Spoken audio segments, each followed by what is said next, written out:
Welcome once again to the Dirty Laundry. In this week's episode, we're talking about VG427's Dirty Drama. Let's get started.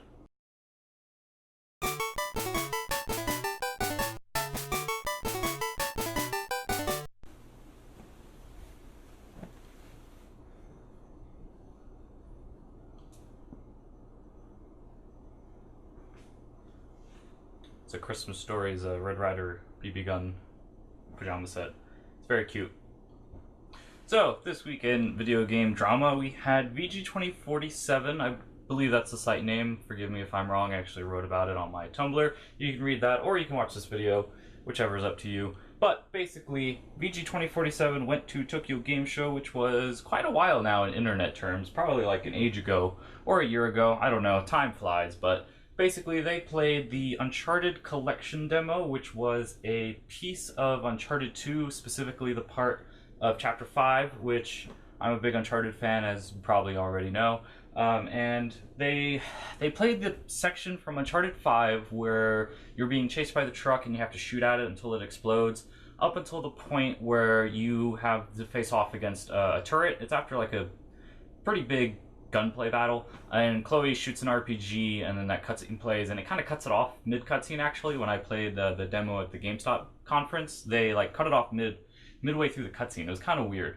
But anyway, that's apparently the demo VG2047 played.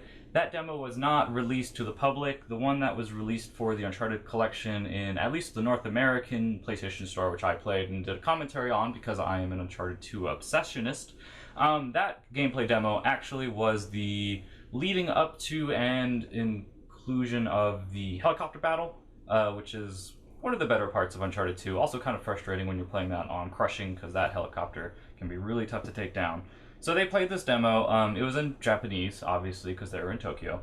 And they actually wrote a preview for it, but instead of writing it as a Uncharted collection preview, they mistakenly thought they were playing Uncharted 4: A Thief's End, which has been playable for anyone, really, ever since it was announced. They had a demo, technically, at the PS conference for E3. I didn't get to see it. One of my coworkers at DualShockers did. But even that wasn't playable. It was like an extended gameplay section of the same demo that they showed for the Sony E3 press conference. So the game hasn't been playable. There's a multiplayer beta coming up very soon, which will probably be the first time that we get to play it. I don't think they're going to have it at PSX, at least single player wise. I think maybe they'll have some multiplayer stations set up, but I don't think we're actually ever going to be able to play the single player until they release the game. Because usually Uncharted, historically, they don't put out demos. Usually they'll put out multiplayer betas, at least for the second and third ones. That was pretty much the demo. They didn't get a single player demo until afterwards. But yeah, so they wrote a preview, called it Uncharted 4 preview, and we're kind of hard on the game too, saying that it was very repetitive, you know, very much the same old Uncharted sort of thing, which in some people's opinion wouldn't be bad. In other people's opinion, it is kind of getting tiresome, and they don't really enjoy the shooting as much as, say, I do. So it kind of was like a weird thing where it got pulled, obviously, because they didn't want to leave that preview up. A tech site that I won't name because they're thieving people who basically take and copy and paste text feeds from articles and post it as original news. For some reason, it's like an RSS site, except worse. Anyway, they actually posted the entire article and haven't taken it down. So I was able to read the original article as it was posted. And, I mean, the article itself was fine. It was a short preview based on a very short demo.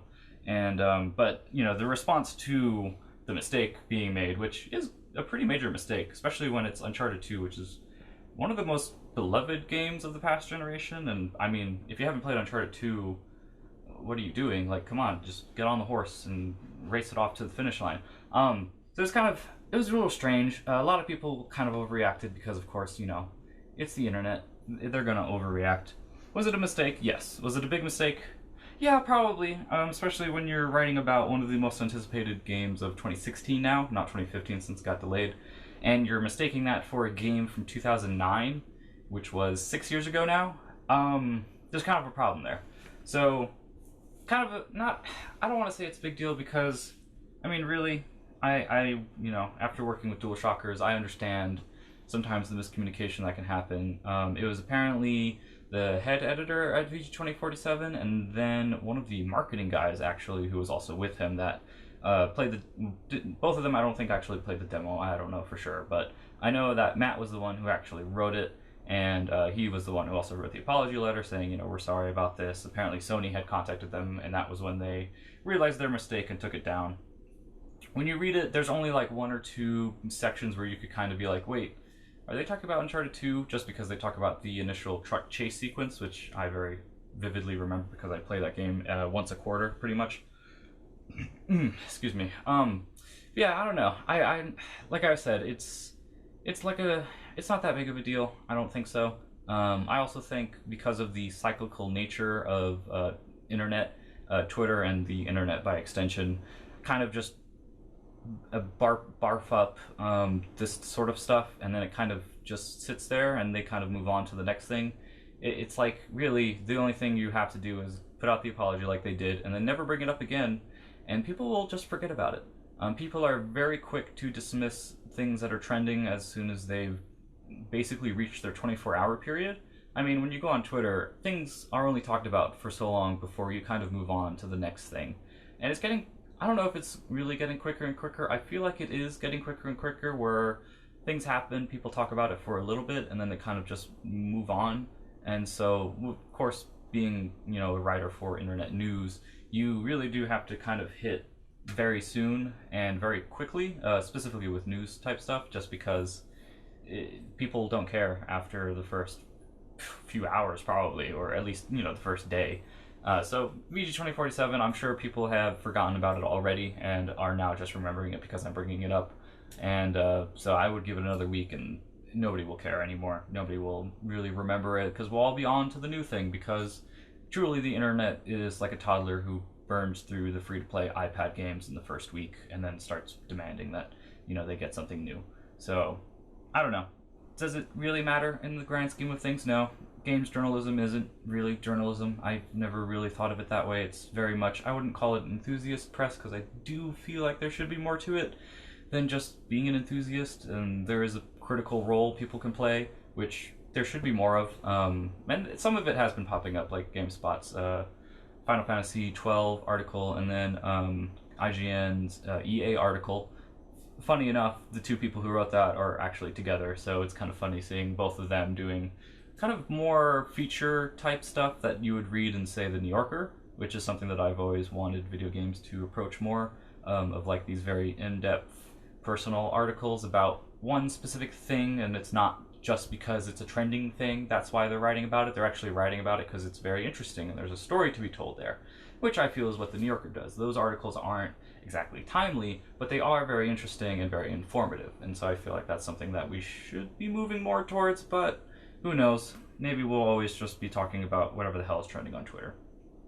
So that's it for Dirty Laundry today. You got to watch me fold some socks and underwear and pajama pants that are very cute and fluffy. Yeah, so thanks for watching. What do you think about VG2047 and Uncharted?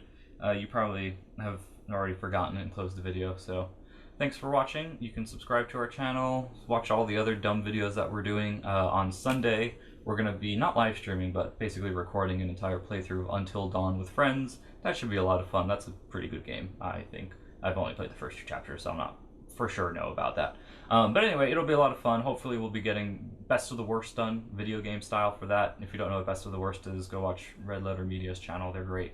But I kind of want to take their Best of the Worst for terrible VHS tapes and just do it for video games, because there are some really bad video games and it should be fun to play through them with friends. So that's it for today. Thank you for watching, as always. Follow me on Twitter. #8Axel.